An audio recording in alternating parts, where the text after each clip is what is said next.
If you have ever stood at a major intersection in Saigon around 6:30 in the evening, surrounded by an endless sea of headlights and motorbikes jammed handlebar to handlebar, you have probably felt that strange, lingering sensation. Looking at thousands of faces glowing in the exhaust fumes and neon lights, a simple question inevitably creeps in. Where on earth is everyone rushing so frantically to get to? It is a striking image, and honestly, one that captures the exact spirit of Ho Chi Minh City right now. On the surface, the city is moving at a breakneck speed. Skyscrapers are shooting up, international brands are occupying every prime corner, and there is this undeniable surge of energy. The current generation of young professionals, the digital natives, the Gen Zs and millennials, are constantly framed as this golden generation. They are dynamic, hyper-connected, and fiercely ambitious. Exactly. We scroll through social media and see peers backpacking across Europe, working remotely from a beach resort, or claiming they achieved financial freedom before turning 30. Naturally, the immediate thought is, if they can do it, why not us? We have the ambition, we have the hustle, and we have the same access to global trends. But beneath all that optimistic momentum, isn't there a much harsher reality that almost nobody wants to talk about out loud? Most young people are chasing an illusion. Rapid economic change creates a gap between expectations and reality, causing exhaustion, anxiety, and a constant feeling of falling behind despite hard work. Let's break down that disconnect. Because when you walk through District 1, you see packed high-end cafes, people holding $10 lattes, designer accessories, and a vibrant lifestyle that looks effortlessly prosperous. How did we end up with this culture where everyone appears to be thriving, yet underneath, so many are struggling just to keep their heads above water? This is the FOMO economy, where social media floods young people with success stories, creating a false sense of financial power. High-end consumerism becomes seen as a normal, not a luxury. So people end up living a lifestyle scaled to their aspirations, rather than their actual bank accounts. They swipe credit cards and take on debt to appear successful, chasing arbitrary algorithm-driven benchmarks. This leads to spending money not earned on things not needed to impress people they don't like. When the economy slows, the illusion breaks, leaving empty savings and fear of layoffs. That brings us to the actual physical and mental toll.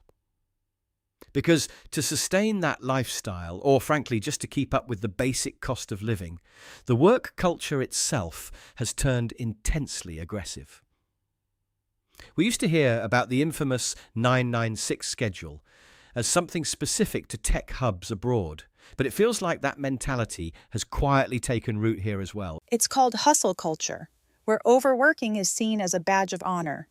But with a middle-class salary of 15 to 25 million dong a month, long-term stability remains uncertain.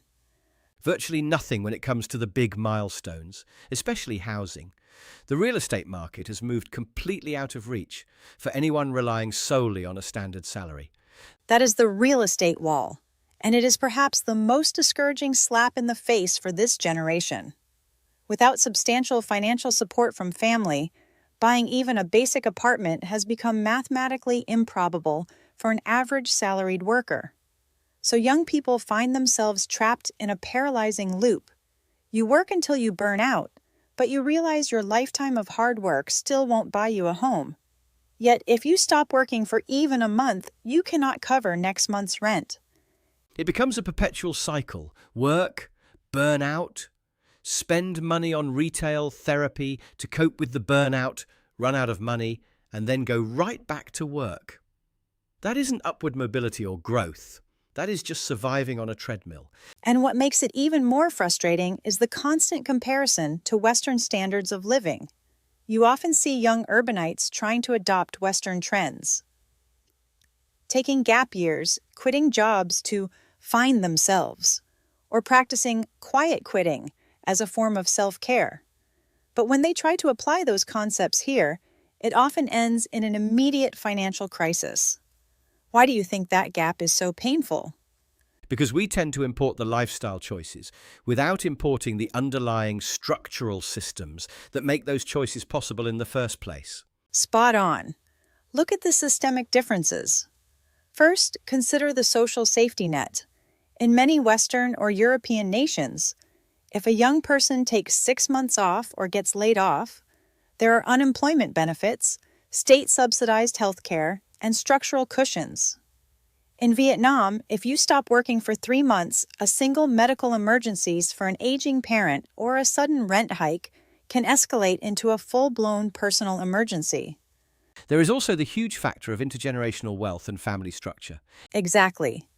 Western economies have experienced consecutive generations of steady capital accumulation.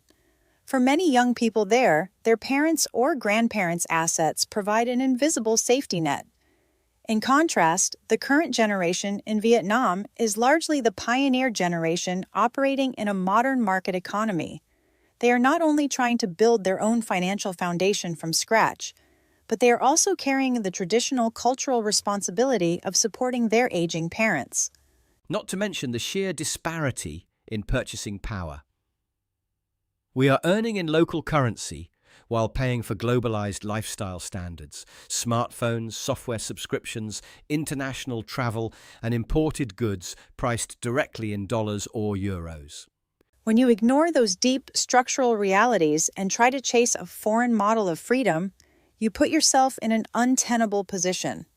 You are trying to build the top floor of a skyscraper without having the foundation beneath it. Listening to all of this, it is easy to feel a sense of pessimism. But the goal of recognizing these traps isn't to breed cynicism or tell people to give up on their ambitions. Saigon is still an incredibly resilient, dynamic city full of genuine opportunities. So how do we begin to deconstruct this fog? What does a healthy recalibration look like for someone feeling trapped right now? It starts with what I would call healing from the illusion. We have to give ourselves permission to strip away the artificial expectations imposed by social media and aggressive consumer culture. Accepting that you might not own a home at 25 or achieve financial independence at 30 is not a failure of character. It is simply a realistic assessment of macroeconomic conditions. It is choosing clarity over vanity, moving at your own pace rather than sprinting along someone else's timeline. Precisely. Instead of spending energy maintaining an expensive appearance, the focus should shift toward building real internal shock absorbers. That means accumulating practical, deep skills rather than superficial credentials, prioritizing mental and physical health over unrewarded overwork, and building genuine financial discipline, saving for true security rather than spending for quick emotional relief. There is profound peace in realizing that slowing down is not quitting the race. It is choosing not to run off a cliff. It is about understanding your own terrain and building a life that is sustainable for the long haul. Well said. At the end of the day, the city will keep moving fast, the traffic will keep flowing, and the neon lights will keep glowing. But you don't have to let the frantic rhythm of the streets dictate the inner tempo of your life. As the evening settles and the traffic slowly clears, perhaps that is the best takeaway for all of us tonight. Take a deep breath, step off the treadmill of comparison, and measure your progress by your own ground on your own path. Thank you for listening, and have a peaceful night.